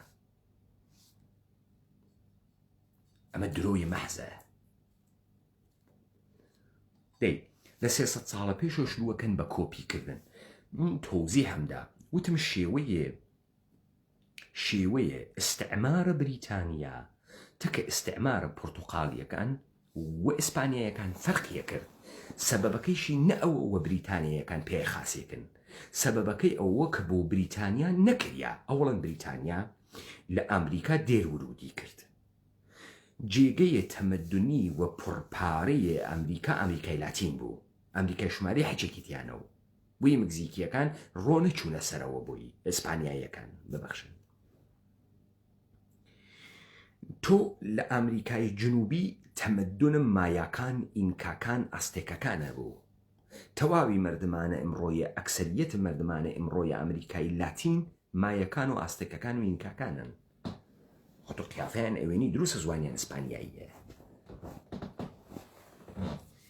بەڵام بریتانیا مەجبور بوو بڕواتە قسمەتە شمالی چون چاری ئیسپانیای نەیەکرد بۆیە کۆمپانیە ڤیرجینیا لە لەندەنە چەند کەشتی هەنار بەرەو یەکێک لە سەواحلە ئەمریکا شارە جێمستاونیان دروست کرد بریتانیا فکری کرد ئەوانیش ئەتوانن بڕۆنە ئەوێ وەکو ئیسپانیایەکان هەندیە سوورەکان بگرن و بیان چەوسێنەوە و بیان کەنە کۆیلەی خۆیان کەشاوەرزیان پێ بکەن و تەولیدی سروەتیان پێ بکەن و ئەمانە هاتن دیان نە ئەمانە نە تەڵایان هەست نە زێویان هەست نە ئاڵتونیان هەست نە ئەچنە ژێرە بارە ئەوەی کە بوون و کۆیلەی کەس بۆیە کێشەی گەورەیان بۆ دروست بوو ناچار بوون سپی پێسی بۆ کۆچبەن هاتن هەر کەسێک کە ناڕازی بوو لە ئوروپا پیۆرینتانیزمەکان ئەوانەی کە ئەقەلیەتە دینی بوون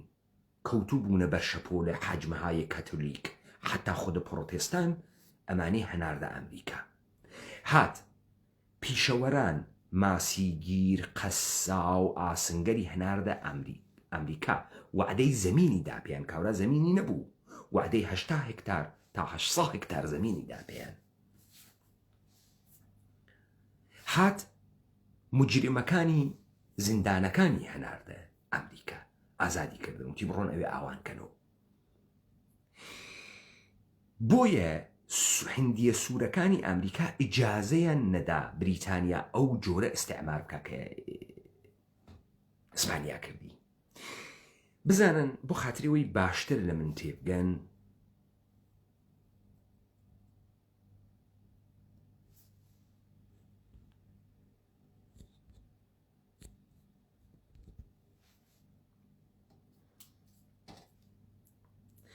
بەر لەوەی قسە بکەم ئومیدوارم مخاتەبینی من تۆزی ئینسانهای پیچیدەیەکون مەسەڵەن ئەکسەریەتە ئێمە فکرەکەین کەسێ دوژمنمانە ئێشێکی بینی دایک و خۆشمان پێبا دوژمنایەتی فەقە وەجمێنی دایک و خۆشک و دەموچاو بەرەفرۆختەی تووڕەی کەف بچەرێنی و جمێن بدات و تۆ پلامارە تێڵاکە بەی بڕۆی بۆی هۆ دایکەکەت و هۆ باوکەکەت و ئەوە فکرەکاتەوە ئینسانە داهاتیەکە ئینسانە داهاتیە ئەحمەقە بێسەوادێکە وا لە مراوداتە پیچیدە تێناگا و دوژمن ناناسێ نازانێت دوژمن چه شکڵیە بۆیە بە کوردیێژن کاورا گوێ درێژ و فلانە شتۆ ناسی تەوەجۆکرد. پس بریتانیایەکان یەکێکی توولایان بوو بۆ خاترەوەی خاز متەوەجهتان بکەم ئەکسەریەت ئێوە خەڵکە حەلیم و کوردستانن. ساڵە 2003 لە بیرتان تێت وەختی ئەمریکا پەلامارە سەدام حوسێنیدا و بیرتان تێ ئەمریکا کە پەلامارە سەدام حوسێنیدا لە ژێرۆ بە تانکەکان ئابرامزی هاتە ژوورۆ عێراق بەشکریا بەسرە کەوتە بەرە بریتانیا. بریتانیا چوو مۆتەکەی کرد لە بەردەمە بەسرە دانیشت گەماڕۆی بەسرەیدا یەک سەربازی نەکەن نەهەناردە ژوورۆ گەماڕۆیدا. ئەمریکا لە ژێرۆ هات چووە ناو بەغا سقوتی کرد بەسرە سقوتی نەکردو ئۆمو قەسر هەنوو سقوتی نەکردو. ئەگەر ئشتبا نەکەم حافزەم دروست وە بیرم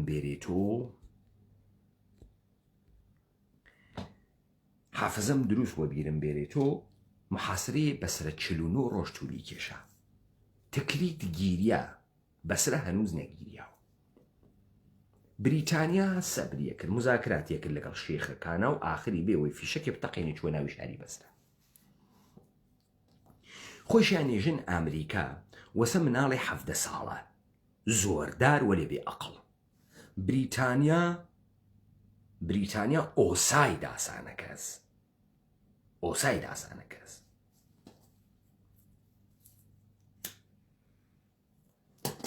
بریتانیا کە هات سەرزەمینی ئێمەی دی وە سەرزەمینە کوردەواری دی وە دەستگاهە جودۆ کریستیانەتی زانیان ناتوانن ئەو جۆرە وا لەگەڵ ئەمریکایەکانیش کاریان کرد کارکەن، ناتوانن غەریبە بێرنە سەرزەمینی ئێمە، ناتوانن ئەمریکای بێرنە سەرزەمینی ئێمە کۆچی بن، ناتوانن ئوروپایی بێرنە سەرزەمینی ئێمە. خەڵک نابودیانەکە کەس سەرزەمینە خۆی ناداوە کەس.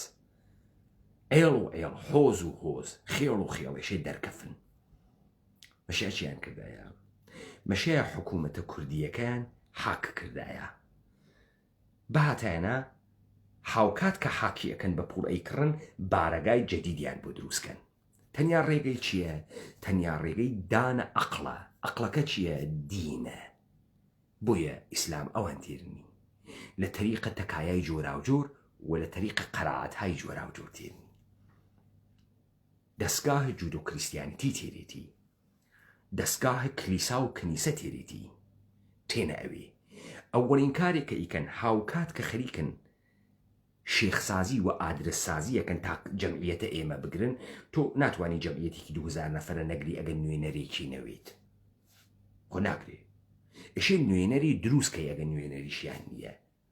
ئەوەسە کە شیوخیان بۆ ئێمە دروست کرد، شیوخێکیان دروست کرد. ئەمە کێ بوو؟ ئەبزارەکەی جوولەکە بوو. جوولەکە زوانە ئێمەی ئەزانی. ئێمە فکرمان نەکرەمە جگێز لە ئێمە، فکرمان نەکرەمە خارجیە. جوولەکە زوانە ئێمەی ئەزانی. بزانن هیچ دینێک بە تەبشیر و دەعوە گەورە ناوێ. هەرچە بقە تاریخە خۆیان دینە مەسیح حتا ئیمپراتور ڕۆم ئیمانی پێنەیەرێت، دینە مەسیح حتا ئیمپراتور ڕۆم ئیمانی پێنەیەرێت گەورە ناوێت. 400 ساڵ دوای مەرگە مەسیح گەورە ناوێت. ساختارە سیاسی گەرەکە تا دینێ بتەقێ ئەنە گەورە ناوێت. تۆ بە تەبشیر و داوە ناتوانی، تۆ بە ئەبزار ئەتوانی دینێ گەورەکەی، بە کەرەستە ئەتوانی دینێ گەورەکەی. مثالە دەم بزانن قەندیل لە پەکەکە بسێنەوە، پارە و پولە دەوڵەتە ئێرانی لێ بسێنەوە، دەوڵەتە تورکی لێ بسێنەوە، لۆجێستیکی خۆراکی لێ بسێنەوە، یەک نەفەر ناڕوا بێتەوە گەریلا. بۆ ئەمانە هیچ کامیان سەوادیان نییە کەونەوە گەریلای پەکەکە. دلیلی ئەوە نییە کاورا چووگە ئینقلابی وێت و بیری کردوێتەوە، دلیلی ئەوەسە کە مادیاتی هەست پەکەکە. بزانە مەچەی هیجری بۆ پاڵی داگەسۆ تەزوێح ئەجەڕێنی، بۆی مهم نییە. یەک سخنڕانی ناکەم. پەیمانە حەیدەری هەفتە نییە 2 دیبەیت 3 دیبەیت نەکە لەگەڵ خەڵکە خۆیە، چون گەرەکێسی ئەساسە دەوڵەتە کوردی دابنێت. بۆیە دەبێت لە هەموو شتێکاوەکو دەوڵەت دەخەڵەتکە.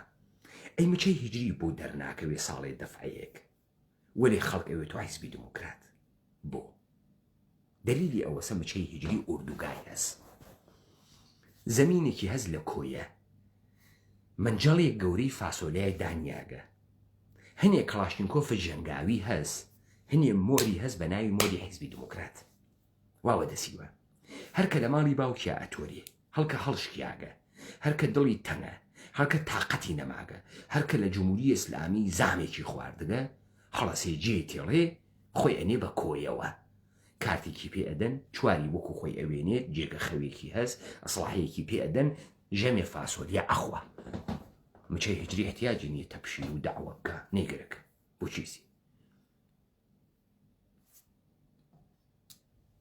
کۆمەڵە هەروە پارتی و یەکێتی هەروە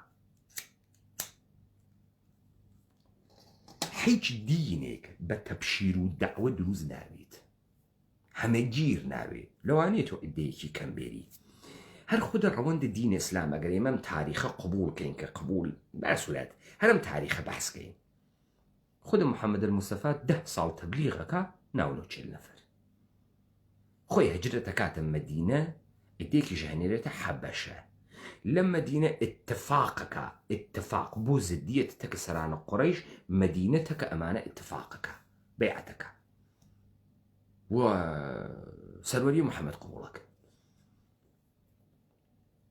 یعنی کارێکە محەممەدەیکە کارە سیاسیەکە کارە سیاسیەکە و فەتح مەکەکە بە لەشکرە ڕوا مەکاگری خۆ بە تەبشیر ناڕوە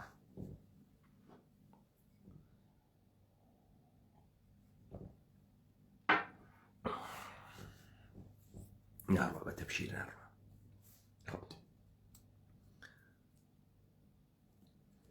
ئەی ئێمە چۆن بووین و موسڵمان کارێکی نییە ئێمە بە بینای تەکیە و خانەقا بووین و مسلمانە جۆرا و جۆر نە مسلمانە ئیمڕۆهەین بزانە باواکانە ئێوە تەکە باوای باوەکان تاکە بوو مسلمان فەرقەکەن خەیلی فەرقەکەن تۆیش فەرقەکەی بزانن لە چەک ئێمە هیچ وەخت نەمانداوە سەر ئێمە لە عەسرە جەدیدا مسلمان بووین شریعت ئەزانین و مەلای ڕیش بۆ گون و سیۆڵ تاشیا و ڕیشە گەورە ئێوە نەتان دیگە مەلای ئاواتانە ئەوسانە دیگە بۆ دەلیلی هەست بزانن ئێمە چۆن مسلمان کریاین تو ئیشێ مەراکەزە ئینزمامی و مادیت بوێ تا بتوانی خێڵە جەمعیەتێ بگری 50 لادێ بگری 3 تایفە 4 هۆز بگری چۆن بینایە گەورە دائەنی ناوی ئەنی تەکیەدانێکی تێخێژی مە خاسە خواست دێ ئەمە چۆن خاسە خواست و خاسی دەیەوێنی کەراماتی دەیەوێنی کەراماتەکە چییە ئەوەڵین کارێکەکە نانەداوە خەڵکی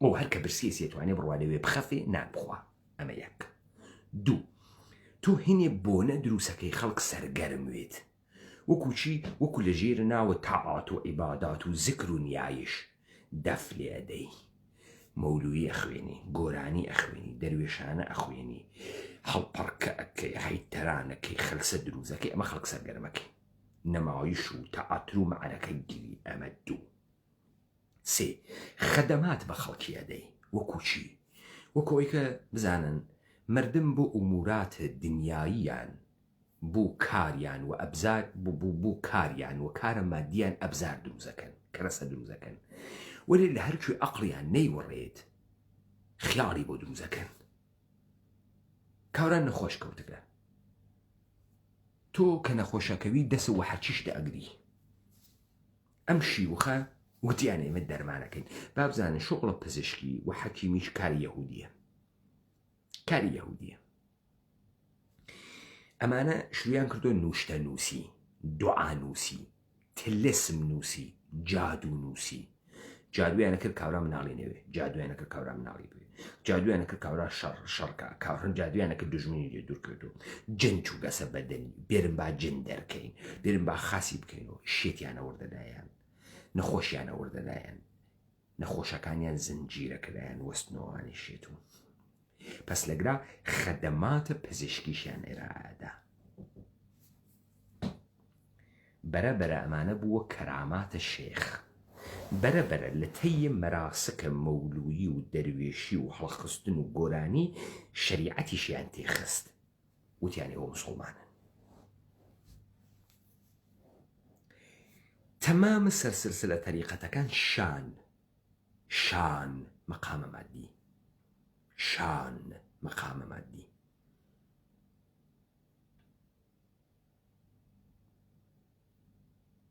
توجه كان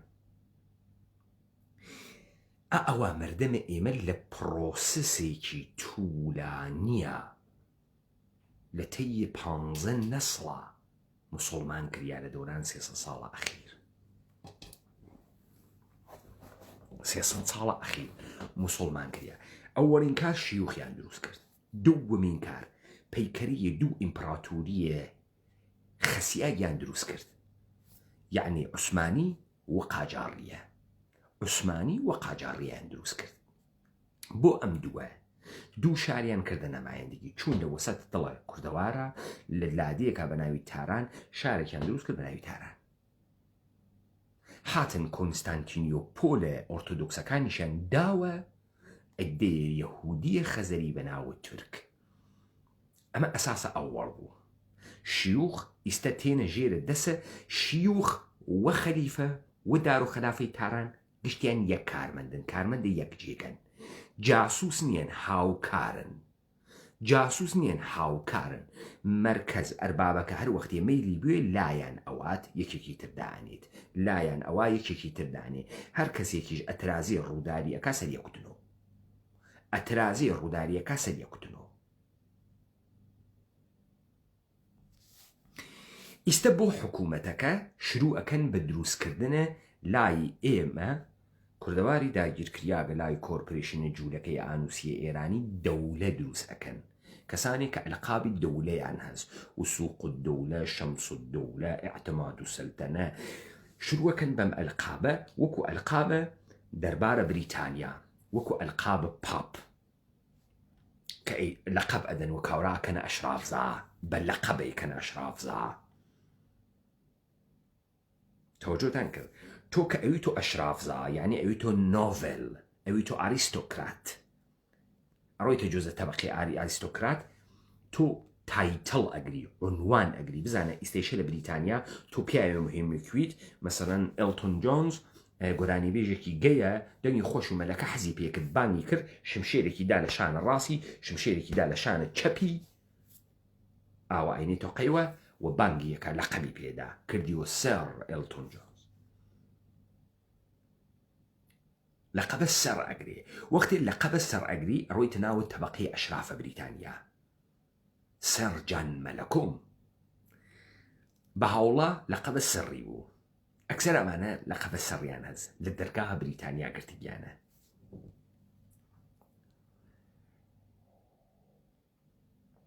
لەقەبە سەر وەسە پاشای عوسمانی، وەسە دەولە و سەلتەنەی قاجاریە. تۆ تەبدیلە بە تەبەقەی ئەشراف، ئەوی ئەشراف سازی ئەکەن، تێن ئەشراف سازی ئەکەن بە لەقەبدان، پوڵدان، سازماندەهیکردنە و دانە جەمعیەتایەک پێیان.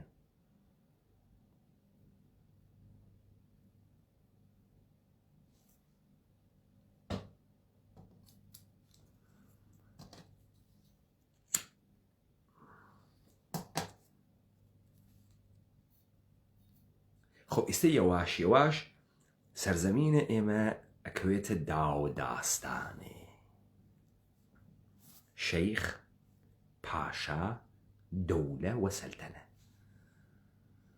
و تۆ زانیا لەگەڵ تایتڵ هەزیتر. تۆ لەم بریتانیا مەستەرت هەست، دکتۆرت هەست، سێڕت هەست، لۆردت هەست، تایتڵت هەست لە خۆت یەدەی. لە پاسپۆرتەکە ئەگە سێڕویە نووسێ سەر پەیمانە هەیدەری، لۆرد پەیمانە هەیدەری. تۆ هاوس ئۆف لۆردت هەست، هاوس ئۆف کۆمنت هەست، مەجلسە سەران و ئەعیانت هەست، مەجلسە ئەوامت هەست. ئەوامە مردم.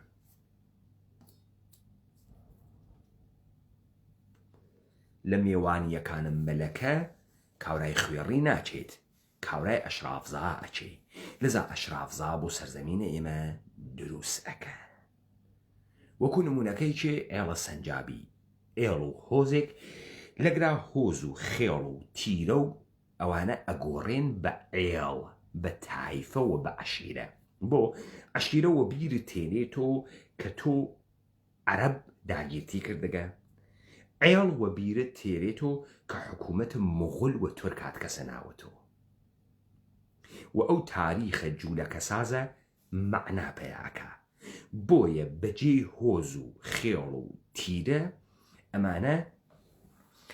ئەمانە چی تێرن عەشیرە و عێڵ تێرن لەبەر خاتری ئەوەی کە ئێمە قبولی کەین بەر ئەساسە ئەم کەلەماتە کە ئێمە هەم عەرەب داگیرمانی کردگە هەم تورک و مۆغۆل داگیرمانی کردگە پس تۆ ئەوێنی نەک ئەوەی کەم سەرزەمین و کوردەوار ئێمە ئەزئانە کەسێک بووبە بزانە ئەم شار ئەم ئەمپراتوریە بیزانتینە فقط شارە کۆنستانتینیۆپۆلە هیچ کوێتر نییە فقط شارە کۆنستانتینیۆپۆلە ئەمە خۆشیان تاریخە ئەحمەقانەکەیان کە باسە فەتح و فتوحات ئەکا باسە ئەوە کاکە ئوسوولەن 200 ساڵ دوایەوەی کە هەمەی فاتحی گری و ئیمپراتوریەت عوسمانی دانێ هەر کۆنستانتینیۆپۆل ماگە هیچ کوێتر نەماگە لذا هەر لە کۆنستانتینیۆپۆل و لە ئەوەڵین شار و مەرکەزە فەرماندەی دانێن شروع ئەکەن لە تەریقە شیوخ و پاشا دروست ئەکەن ئێوە بڕۆنە ئیستانبوڵ ئەنوا و ئەقسامە مەحەلەکانی ناویان پاشاس فاتح پاشا جەڕاح پاشا سولتان ئەحمەد ئیبراهیم پاشا پاشا مەحەلەکان ناوی ئەوەسە پەنەمیاگن پاشا پەنەمیاگن لە ئیستانبوڵە تەوجۆکەن لە کۆنستانتینیۆپۆلە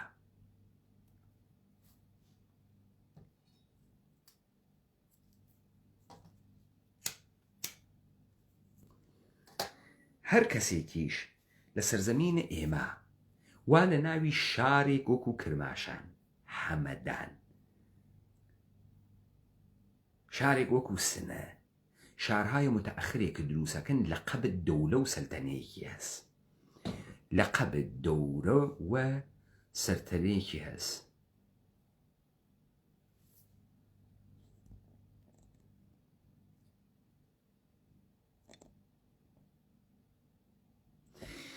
من یە پەرانتزێ بکەمەوە وەکو شتێ تۆخمەکانە قازی محەممەدە گەوادە حیز و قاسملووی گەوای حیز دەمیان کردگەسۆ من ئەگەر نەهاتمە سەرە ئەحزابە بێشەرەف بۆ خاتریوی گوزارم کردگە لێیان ئەنا فرە قسەم بوو بیکەم اتفاقاتە فرەکەوتکەم مدەتە من نەهاتمە سەرتان وا دیارە دەمتان کردگەسۆ بەچکە دەهاتی تۆخمە جوولەکەنە هەواستان بوێت ڕۆستانە کێشم دەحفێتە دەم نەکەن و لەم سەرزەمینە ئەم تۆخمە زۆڵە حیزبیانە بزانن وەکو چەنگەکە قەساوی هەز ئەوان لە ماتەحت و هەڵتانە کێشین با بگا بە قەوڵە سلێمانەی یەکان کەنگەر و ماس بە وەخت خۆی بە وەخت خۆی حکمێکە لە سەرتان دریاگە پاک ناوێتەوە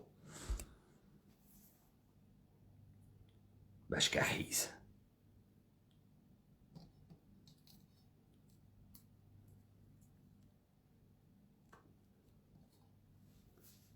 پس ئێمە لە پڕێکا بۆمان حکوومەت سازی ئەکەن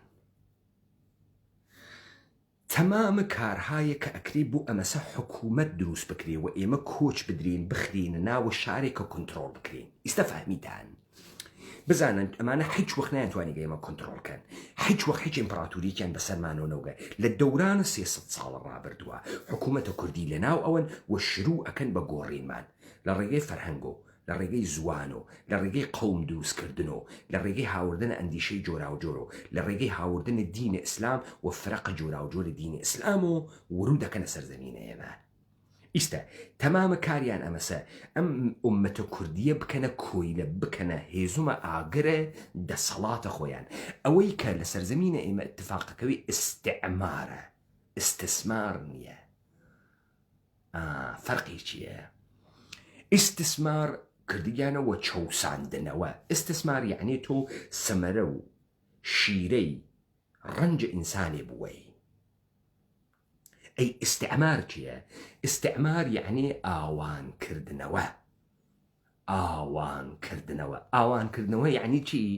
یعنی دروستکردنە شار هاوردنە مزگەوت هاوردنە دەستگاه داد هاوردنە پادگان کڵانتەری شۆرتە معسکەر ئەمە پێژن عمران ئاوەدانکردنەوە ئستعمار ڕازەکە خۆیان ئەدعاکەن ئێمەیان فێرە ئەم ژیانە جەدیدە کردگە سەلاجەمان هەسوو مبەڕیدەمان هەسوو یەخچاڵمان هەسوو کولێرمان هەسوو سەیارەمان هەسوو ماشینمان هەسوو ئەمانەمانە هەس تەوەجۆکەین پس وەختی ئێژی ئستعمار کاملەن دروست بەرخوردەکە تەمام ئەوانەی بەناو ڕجال و مبارزە تەکە ئستعمار و مبارزە تەکە چیاکەی تەکە شارسازیە دەیتۆ نەتکردگە تەکە زانکۆسازیە دەیتۆ نەتکردگە تەکە حکوومەت دروستکردنە دەیتۆ نەتکردگە تەکە لەشکر دروستکردنە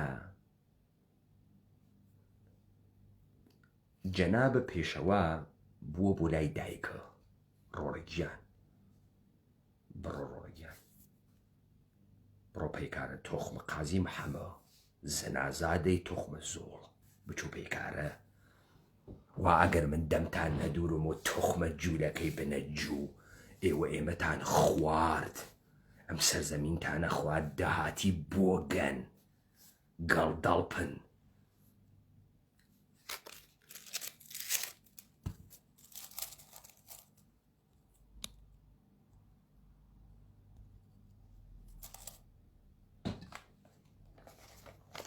حیزە کوڕە حیز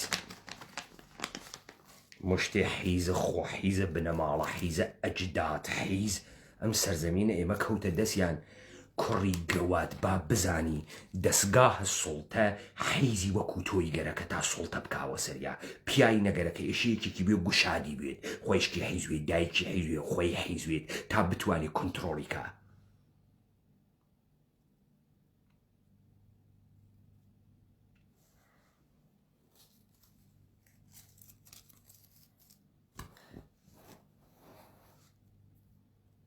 پیاگی پیاگوێت خۆ لە جنایە تا شەریک ناوێت پیاگی پیاگوێت خۆ ناچێتە ژیرە فەرمانە نامەرد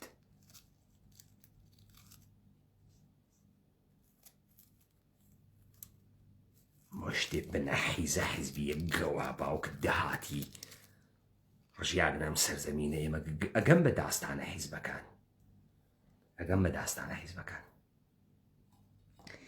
پس ئەساس لەگرا لە ژێرە ناوە ئستعمارە عمرانکردن یعنی چی یعنی شار دروستکەی شار دروستکەی کە چی بوێت کە خەڵکی تێکۆچبەی خەڵک کۆچبەی کە چی بوێت کە خەڵک کۆنتڕۆڵکەی جایسم مثالێکتان بۆ تێنمە مثالێکتان بۆ تێنمە خاستێ بگەن بزان ئێژن ساڵە زەمان ناسری مزەفەرەدین شای قاجارۆ ئەووەڵین چانەفتێک کە ئەدۆزرێت و ئەگەر اشتباه نەکەم 1890 لە مەسجد سولەیمانە لە منتەقەیە بەختیاریەکان ئەووەڵین چای نەفتێک کە ئەیدۆزنەوە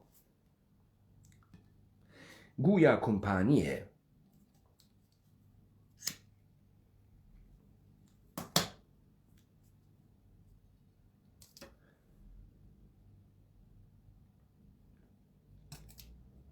بریتانیا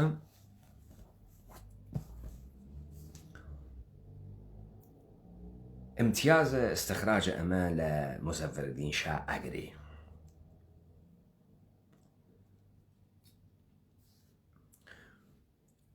بزانن لەگرا شاهێ مەوجود نییە قدرەتە سیاسیە مەوجود نییە بریتانیا هندوستان مستعمرەیەسی بریتانیا خۆی حاکمە تەمامە ئەم منتەقەسە بریتانیا خۆی ئەم مادەی گەرەکە بۆ چێشێ بچێ باج بابە مەسەفرەدین شا بۆ بزانین قەراردادیان نووسێ و بعد تۆ لە جەریانە مصدقە لەگەڵ مەسئلەیەکا ڕوبەڕوو ئەوی تۆ بەناوە چی بەناوە ملیکردنە سەنعەتە نەفت 29 ئەسفەند ئەگەر اشتبانەکەم 1329 ئەگەر اشتبانەکەم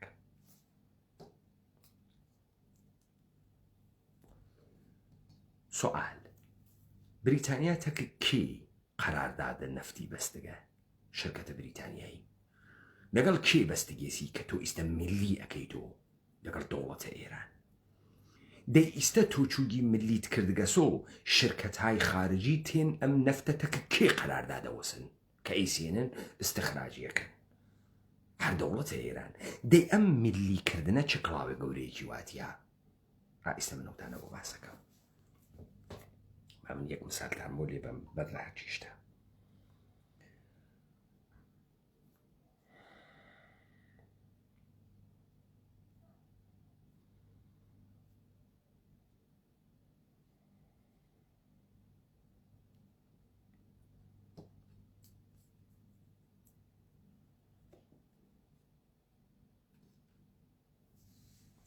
تشخيص ملي بودن أراضي طبق مادة 56 منابع الطبيعي ملي national بابزانن أمانة لبرامبر الناشنال إنجليزية مليان دروس كرغا كهيج معناه كينيا بعد هاتكن أعوا تعبيرية كانوا توجبك انت بركيان خير موجودة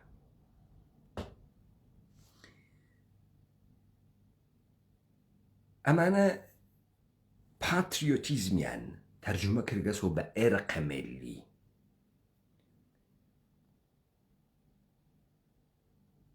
آرموريان ترجمة كرغسو بقرارگاه پاسداران ملي برايفت سكول و public سكول يعني ترجمة كرغسو بمدرسة ملي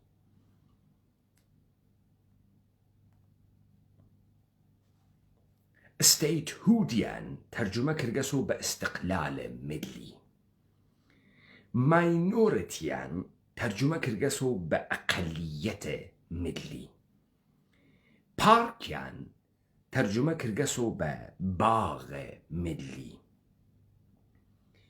سنترال بانكيان ترجمة كرغسو ببنك ملي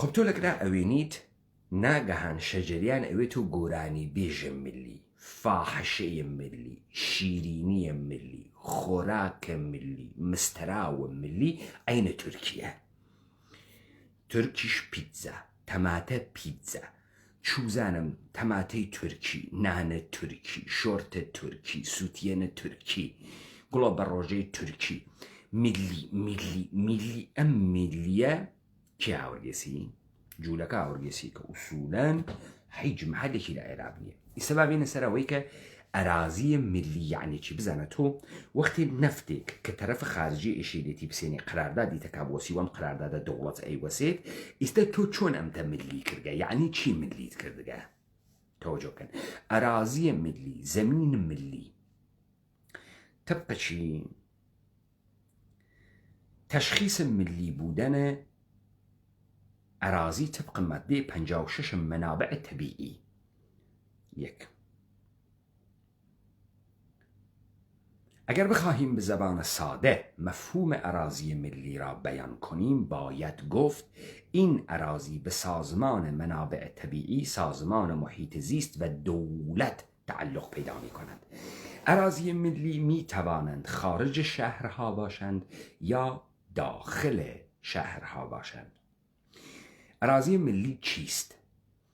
اراضی ملی که بیرون از محدوده شهری قرار گرفته باشند متعلق به اداره منابع طبیعی و آنهایی که داخل محدوده شهری واقع شده اند به سازمان مسکن و شهرسازی وابسته می گردد. زمین هایی که هنوز بدون دخالت انسان فرم ابتدایی و طبیعی خود را حفظ کرده اند در شمار زمین های ملی قرار می گیرند. خیلی مهم دیگه. بچی ایجن اراضی ملی؟ زمینی که به شکل ابتدایی خوی و دخالت انسانی تیانوگه ملیه. اما یعنی چی؟ یعنی اگر اکثریت مردم ایمه لشاخ و داخکانه حیواندار و مالدار بوگه، آلف جری بوگه، کجه بنیشتی بوگه، دارونی بوگه، کجه بروی بوگه، تۆ کەژەداروەنە بوێت، تۆ قەسقەوانی ئەچنی، تۆ بنیشتەکەی ئەچنیت، تۆ ئاڵەف جەڕەبی و حیوانەتەکانی تیا ئەوەی هەوارتە، هەوارە هاوینەس، هەوارە فڵانە. تەمامە ئەمانە چون دەخاڵەتە ئینسانی تیانە کریاگە، ئەمانە مڵک دەوڵەت.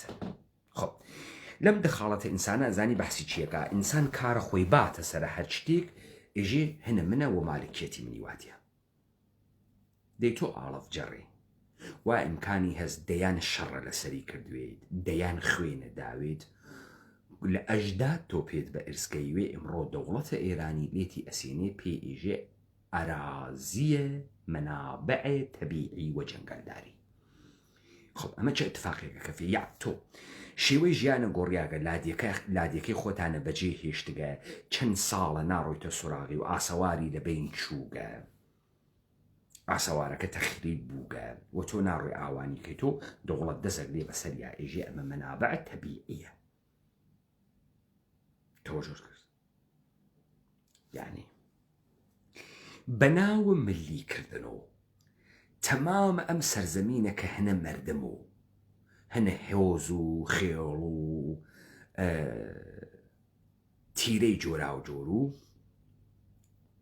وەلێ و دوا ژیانیان گۆڕیان و کۆچیاندان و بردنیانە ناوە شار و سەبکە زندگیان تەغییردان، ئیمڕۆ مالکیەتە ئەمانە بەر ئەم زەمینانە لە دەستریاگە. حەجێک ئەزانە ئەوان نییە، ئەزانە کێس، ئەزانە کۆرپۆریشنە، هەنە کۆرپۆریشنە بەستێ خاک نەماگەکە ناوان نەوێت. بەشەرەکان ماگنۆ چی؟ ماگنۆ ئەوەی کە ساڵ کارکەن بتوانن شۆقەیە لە سلێمانی سێنن، شۆقەیە لە کرماشان سێنن، قوت و کرمی تێوە ئاسمانگۆ و ئاسمانگۆ، قوت و شەقاتێ و ئاسمانگۆ.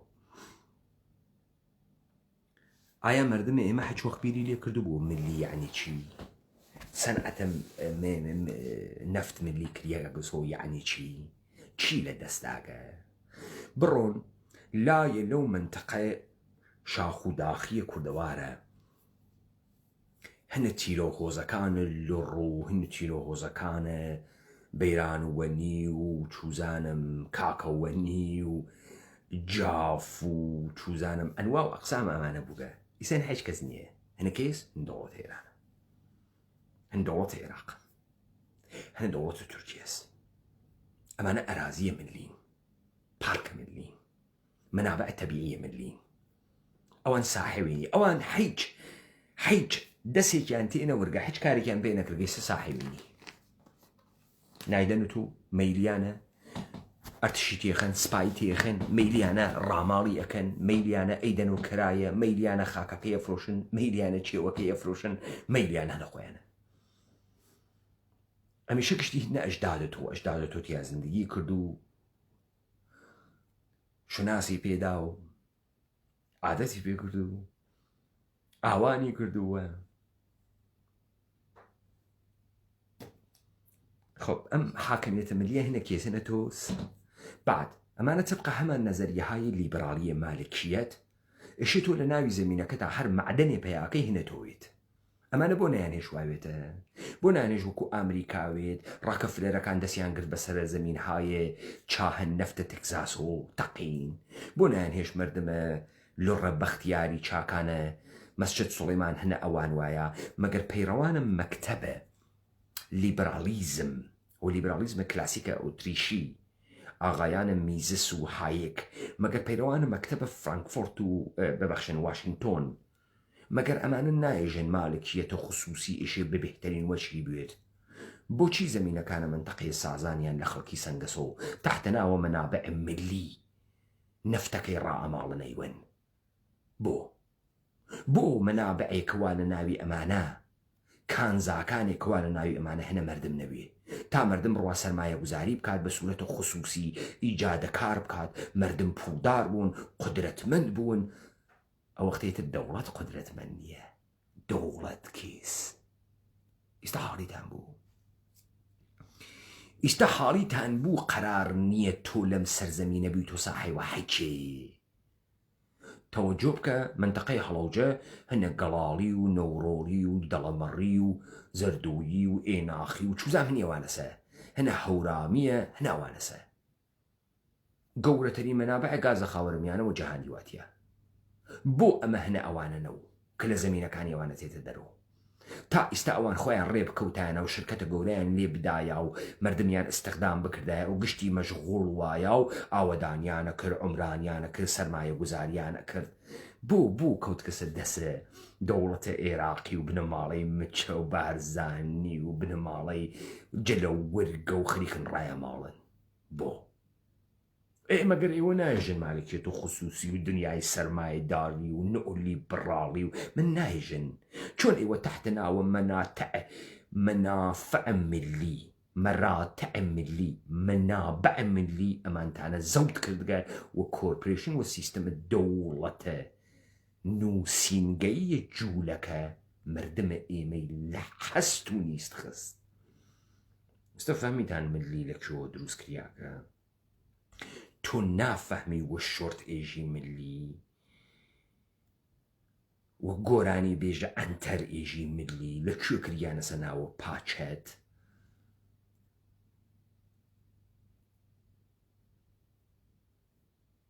ملی دا لەبەر قەڵەمڕۆ دەوڵەتی عەزیزم نەمەردمی وەختی لە ئینگلیسا ئێژێ ناشنال لەکداون یعنی قەرەنتینەی سەراسەری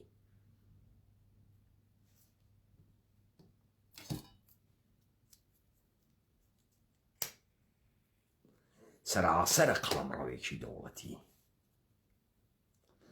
دێ ئەم تەوەهومیانە وە تۆ داگە کە تۆ ساحێوە چانەفتەکانم مەسجد سولەیمانی نییەی تۆ هیچ کارێت و کی تۆ ئەمە 100 ساڵە خەریکی ئەچیقێنی ئێژی نەفتما دەی نەفتما وە تۆ چ ڕەبتێکیێز چی بە تۆگەی تۆ وەکو سەگ خەریکی کارەکەی دزیەکەی کڵاوبەرداری ئەەکەی ڕیایی ئەەکەی و ڕاوەڕاوەکەی بۆ دوو قەران حەجێکیشە نییە کەی قەرارەم دەوڵەتە بێت تەبەلوەرە ئێرادەی تۆوێت 120 ساڵە نهات کە کەی قەرارە بێت منابع ملی و مراتع ملی و ملیەت و کەی قەرارە بێت کێ قەرارە بێریتی کە تۆ پوڵ نەفتەکە بۆ بێرن بەشی کەنەوە بووت بەجێ ئەمەیە کە لە ژێرە دەست خۆیان وایەنە لە بەهترین حاڵەتە سەرمایە گوزاریان پێ بکردای و تولید و سرگوتیان پێ بکردایە و بیان توانیە ئینسانهای کاڵە کۆڵفتێکی تیا دەربکەفێ بۆ بە متفاقە نەکەفت بڕۆن ئیستا هەرچی خەڵکە کوردەوارە ئێمەس هەرچی ئرسیەیان پێگەیگە قەواڵەیشیان بێ دەوڵەت دەیدڕێنی مەژە بچۆمانە مەراتع تەبیعی و جەنگەڵدارین و تۆ چ ڕەبتێکی ئێس تۆ کی بێژە باوە 100 ساڵە پێشەکرا لادێ و سازان لادێ و وارامچەی لادێ و کاکەمانن لادێون مێژە بچۆپەی کارە مەراتع ملیە هەنە کێس هەنە کۆرپۆریشنە ئێرانیە دە ئێوە ئەم زریکە بە ناوە حیزب بۆ ئەیکەن بۆ چی ئەیکەن ئۆکەی دەورانە متەئەخر لە دەورانە اختتامدانە بە پادشاهی قاجاڕیە و اختتامدانە بە ئیمپراتوریەتە عوسمانیە خۆیان دروست کرد هاوکات تەکی یەکتریە هەرتکیان تەواوەکەن چه اتفاقی بکەفێ شروع ئەکەن تحت ناوە مۆدرنیزاسیۆن ئیستە منەوەل الفکرە بۆ تێرن ئەو وەختە فقط شێخ و دەولە بوو ئیستە منەوەر الفکر و ڕووناکبیر و تەحسیل کرد و ئەوانتە بۆ تێرن ئەمانە چی دروسەکەن ساختارە جەدید دروسەکەن بە ناوە حێزب تا قەشەنگ استعمارەکە تەواوکەن و بڕۆن ناو مەرحەلەیە ئستسمار ئێمە ئیستەوارەدە ئستسمار بووین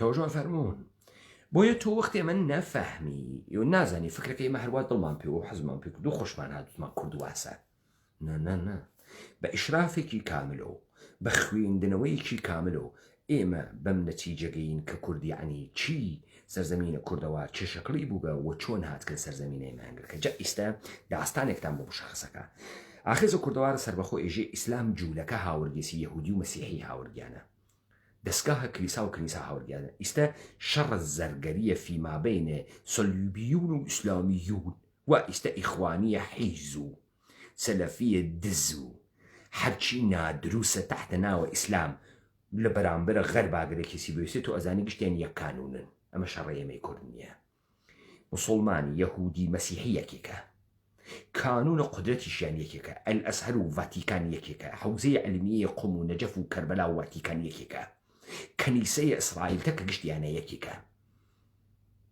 یەکێکن ئەمانە شەڕی ئێمە نین هەر کەسێکیش لەم وەسەتە ئەتۆپی گۆ قورباو ساحێبی گۆڕ وە گۆڕ ئەچوو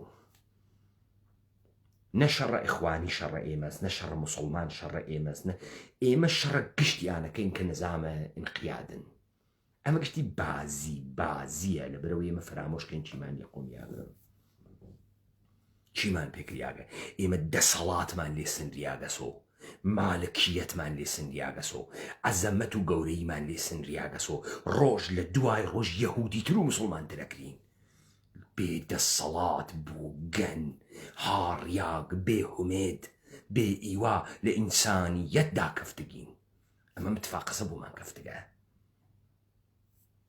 بۆیە ئاخێزە کوردەوارە سەربەخۆ هەستانەوە لە خۆڵە مێشانە ئینسانە کوردیە دیسانەوە هەڵەسێتەوە وەسە دەسە گشتیانی بەستگە ئیسلام ئەندێشەی سیاسیە وا ورودی کردە سەم سەرزەمینە پلە پلە پلە پلە خەریکە قەوارەکەی یەکدەسەگرێتەوە لە دەورانە جمهوری ئیسلامی بوو حاکمیەتە شیعەیەندانیا و شیعەی 12 ئیمامیان بەست و گوستەرشدا و بەقیە ڕەوایەتەکانە تەکیە و خانەقاکانیان کۆ کردو پێیان بە جمهوری ئیسلامی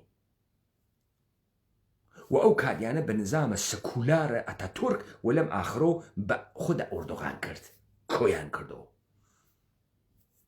ئیستا یەک ڕەوایەتە شیعە هەست یەک ڕەوایەتە ئیخوانی سونی هەست تەوا هەر لە ئەوەڵۆ کە هاوردیان شقلیاندا تا کۆیان کردەوە وەگەیاندیان بەم مەرحەلە کە ئیستەوایندیە و ئەم ئینشقاقانە کە لە سەرزەمینە ئێمە سوورەتی گرکە لەلایەن ئەوانە هیدایەت کریاگە لەلایەن ئەوانە چووگە سەبەر و لەلایەن ئەوانە دروست کریاگە